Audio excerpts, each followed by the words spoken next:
5, 4, 3, 2, 1. Bonjour, je m'appelle Mickaël, je suis psychiatre et je vais vous parler aussi aujourd'hui de la motivation dans les troubles psychiatriques et de la modélisation de la motivation via les méthodes computationnelles.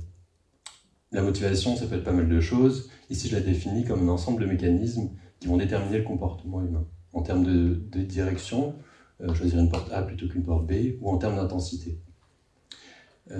La théorie de la décision définit selon la théorie de la décision, on réalise une action si la différence entre les bénéfices et les coûts est positive.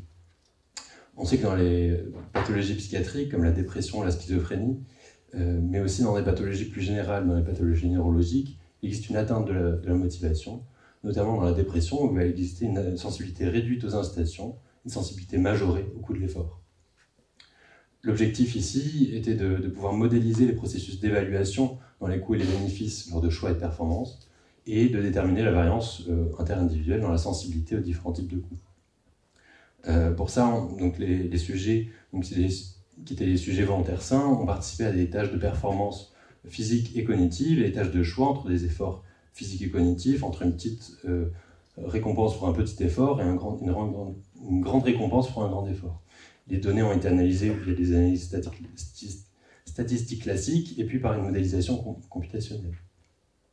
On retrouve du coup dans ces résultats un effet assez significatif de l'incitation monétaire et puis du niveau d'effort sur les performances, avec une relation notamment dans les tâches de choix de l'incitation et du niveau d'effort. Mais surtout, ces données-là nous ont permis de modéliser sous forme d'équations mathématiques les processus de choix et de performance qui vont sous-tendre les réponses des sujets. Cette modélisation nous permet aussi d'identifier une certaine variabilité et notamment une corrélation dans leur sensibilité à l'incitation dans les tâches de performance et de choix, mais aussi une sensibilité à l'effort dans les tâches de choix entre les efforts moteurs et cognitifs.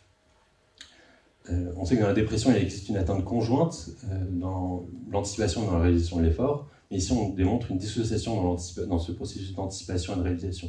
Ce qui peut poser la question dans la schizophrénie, cette dissociation avec une anticipation de choix préservée, mais une réalisation de l'effort plus complexe.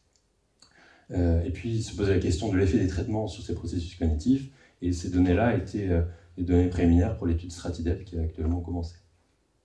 Merci de votre attention.